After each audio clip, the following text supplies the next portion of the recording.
Hi guys, this is Mersanyo again at ngayong ngang araw ay gagawa tayo ng point of view dito sa post ni Rachel Morales Matubang, no? Na-post to nung 19 hours ago, pero grabe, no? At talagang ang dami nag-likes, ang dami nag-heart sa post nito ni Rachel. At the same time, umabot ito ng 800 comments at umabot din to ng 109 shares right now, no?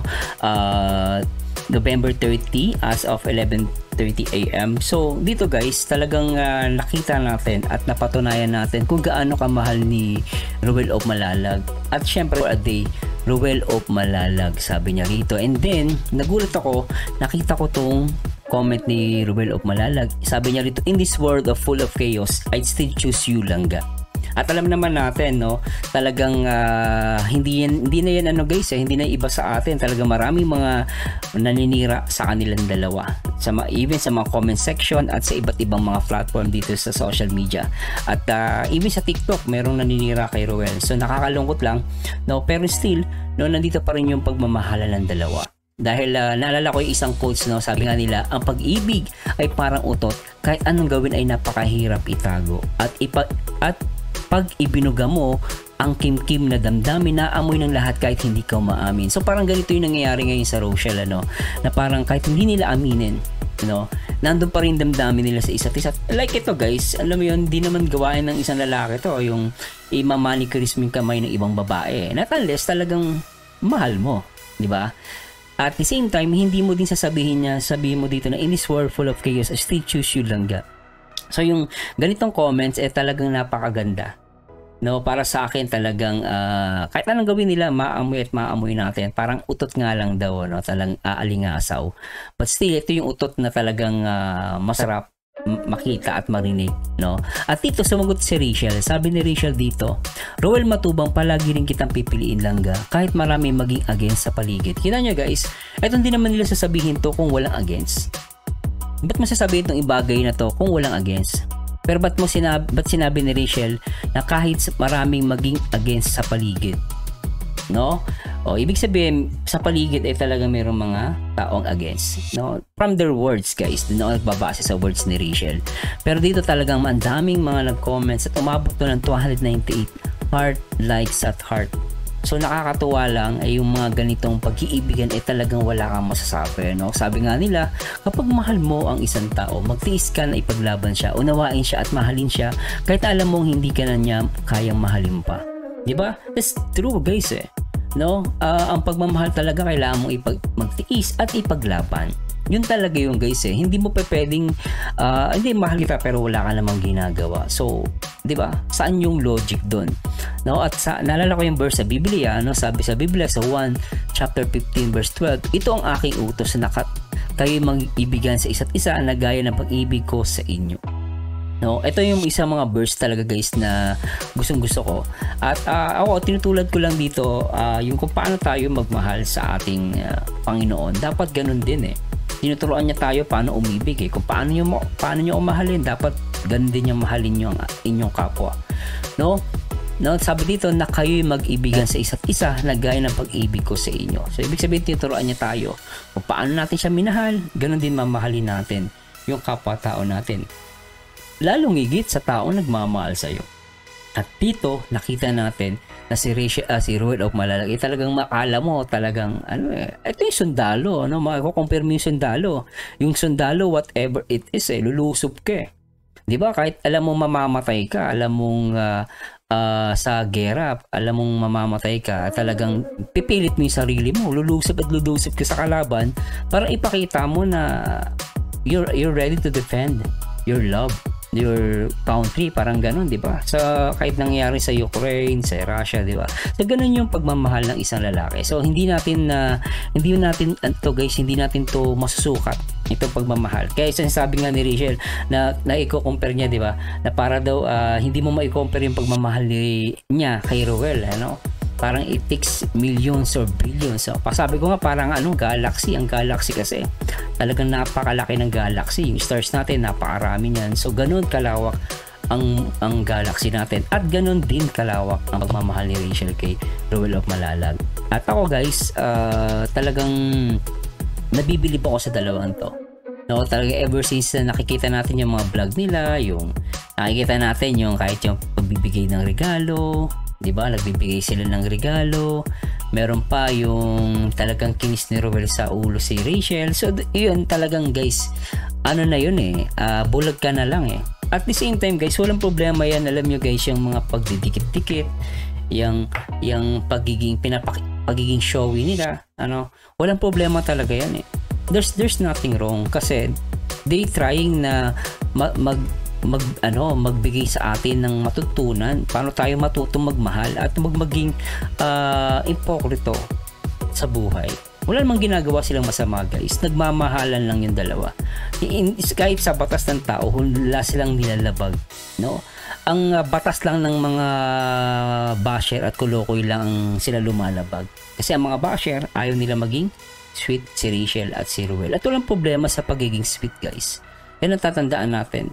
No, wala na tayo sa panahon noon ang mga tao ay sobrang tahimik. Hindi showy. Pero para sa akin kung ako tatanungin nyo guys, yung pagiging showy sa public ng inyong wag lang talagang masyadong sumobra. Yung to the extent talagang kababuyan ng ginagawa. Pero kung for holding hands, no, pagyakap, paghalik sa noo, this sign of respect. Di ba? Yung paghalik sa noo guys, walang masama dyan. Hindi yan masama. At dito, nakita naman natin ulit na talagang nililinis ni Ruel yung kamay ni Rachel. Di ba? Napaka-supportive ni Ruel sa kanyang langga. So, kayo guys, ano masasabi ninyo dito sa natin, point of view, no? At ngayon na po, no? At ako, itong point of view ko, na talagang sila ay tunay na nagmamahalan. At dito hindi na talaga sila yung guys, yung nagtatago, ikaw na lang sa sarili mo ang magbasa ng kanilang galaw. No, hindi nila kailangan ipaliwanag yung sarili nila, hindi nila kailangan sabihin pa ganto, hindi na nila kailangan yung guys. Ang kailangan lang natin is magtiwala at magbigay respeto sa kanila. Ganun lang yun guys. Diba? Kaya okay mag-alala at ako naniniwala ako guys na talagang nagmamahalan sila, diba? At one more thing, meron din nag-comment last time. Sabi niya, masama daw at delikado daw yung ginagawa nabanggit kasi ni Daddy Donut, diba? Na sinasabi niya na nagpapaglutan trip sila. Daddy Donut, wala nang surprise. Oo nga na dapat yung ginagawa ni Rachel na dapat pagpapaganda kay Ruel para walang ibang maganda sa paningin ni Ruel, nalaman na ni Ruel ngayon. Pero ang kagandahan nun, sasama na din si Ruel para magpa-blooming. Para magpaglutan din. Pagkakasama na kami, which is... So ngayon, maraming mga misconception at fake news at iba na kinakabahan na masama daw yung glutathione drip. Hindi po masama ang glutathione. Ang glutathione po, marami siyang benefits. Ngayon, ang glutathione po ay ang alam kong sa mga benefits guys. Ito guys, disclaimer, hindi po ako doktor. Pero meron akong kaibigan, meron siyang clinic na nagpapa-vitamin C siya. Natutulukan ka niya, vitamin C. Kasi iba yung tinitik mo sa capsule sa bibig pupunta na sa tiyan yun Hindi tulad injection, dadalo yun sa dugo mo, sasama. Mas effective yun. So, meron akong kaibigan, bibigay siya ng service, nagpapa-glutathione drip at nagpapa-vitamin C drip din siya. Tuturuan ka. Wala pong masama dito. Ngayon, ang glutathione po, palinis po talaga siya ng antay. Ngayon, ang epekto niyan sa katawan, puputi ka. Which is nakikita naman natin si Rachel na nagpapaputi siya. At walang masama kung magpaputi siya. At sinabi naman ni Daddy Donut na nagpapaganda si Rachel for Ruel. Which is good guys. Hindi po masama yan. Hindi po nagtuturo. Kung masama yan, dapat po ay bawal na sa Pilipinas at pinagbabawal ng batas. Pero bakit? Hindi inuhuli. Diba? Ibig sabihin guys, logically speaking, hindi po masama yan. Ang glutathione po ay maganda sa atay. Ngayon, pag nagpag-glutathione ka, ang epekto po niyang pumuputi yung tao. Ganun po yun. Ngayon, ano ba yung mga health benefits ng glutathione? Sabi rito, glutathione drip may benefits skin health. Ito na nga yung health, yung puputi yung at mawawala yung mga butas-butas sa mukha mo.